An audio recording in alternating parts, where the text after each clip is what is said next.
But we're here now. So I just got a Rev7 probably last week sometime, Wednesday. And I haven't really had too much time to practice with it and play with it. I'll be honest, like my first impressions of this thing were not good. There were a lot of problems that I saw coming up, and I still cannot get this platter.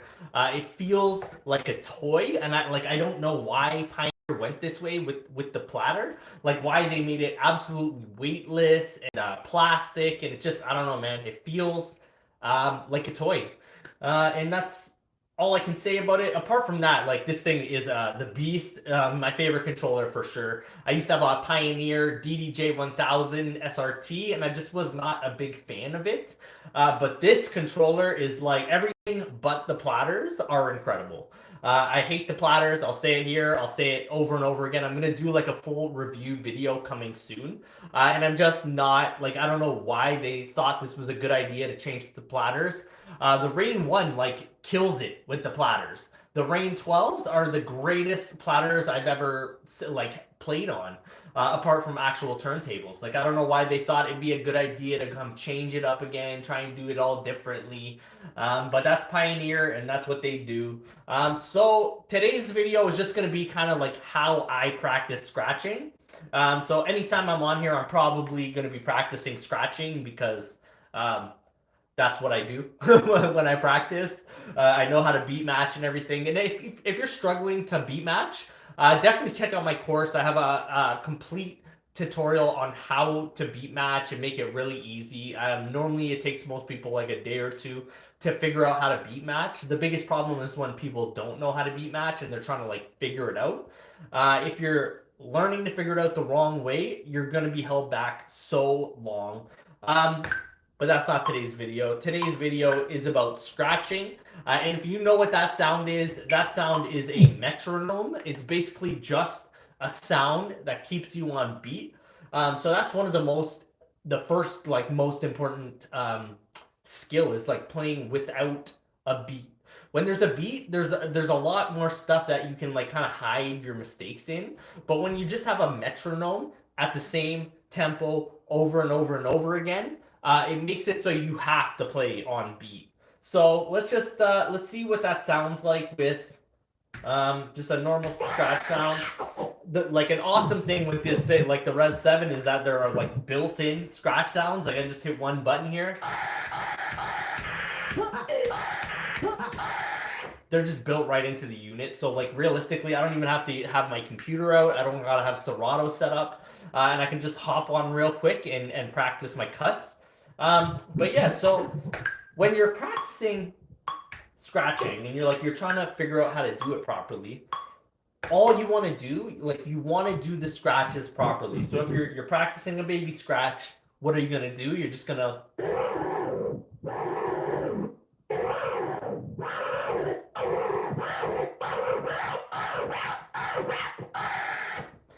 so it's a little harder to do without a metronome, but let's do the baby scratch on beat.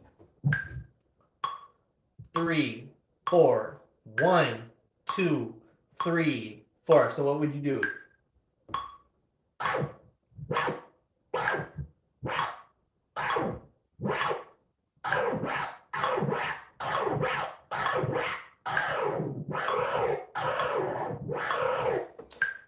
All you're worried about is doing that scratch properly on beat and over and over and over again, because all you're doing is training your muscle memory on how to do that. And if you can't just do a baby scratch, that's where you need to put your time and focus on, is doing that baby scratch and doing it correctly. Like there's no point trying to practice scratching and you're like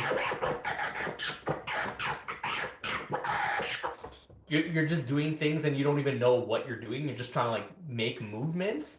You have to do these things in a sequence where you're actually learning something. So if you can't do a baby scratch on beat, just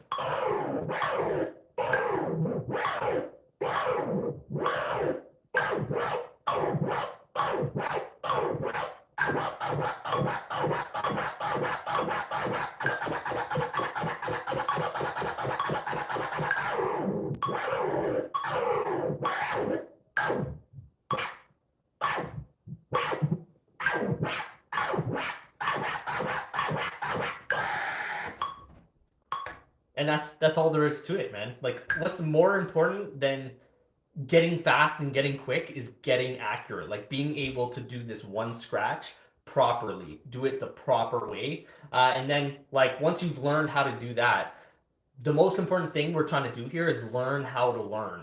Because once you learn how to learn, it's a lot easier to learn the next thing and the next thing. Because like if you're learning a transformer, you've already learned the baby scratch, and that's a big part of the transformer. So now all you're doing is you're learning what a crossfader does, and you're just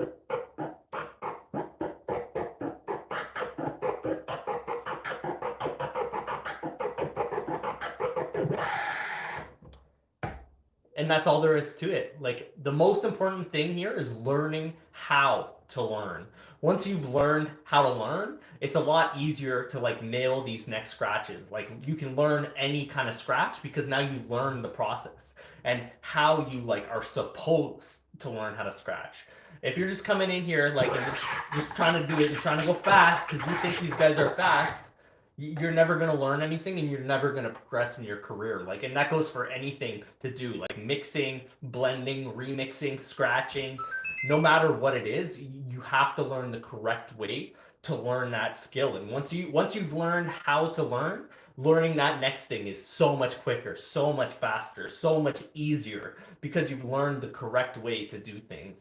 So I guess that's it for this video. If anyone has any comments or anything, questions, always just drop them in the comments tab and I will always respond to them like personally. It's me personally responding to those comments and I will get you an answer. And if I can't get you an answer right now, I'll actually make a video on how to do like whatever that question is. So I'll see you guys later. The DJConnect.com. If you're trying to take your DJ career to that next level, you're trying to create a business and make DJing a real thing for you, the DJConnect.com. Join the family. Let's go, fam.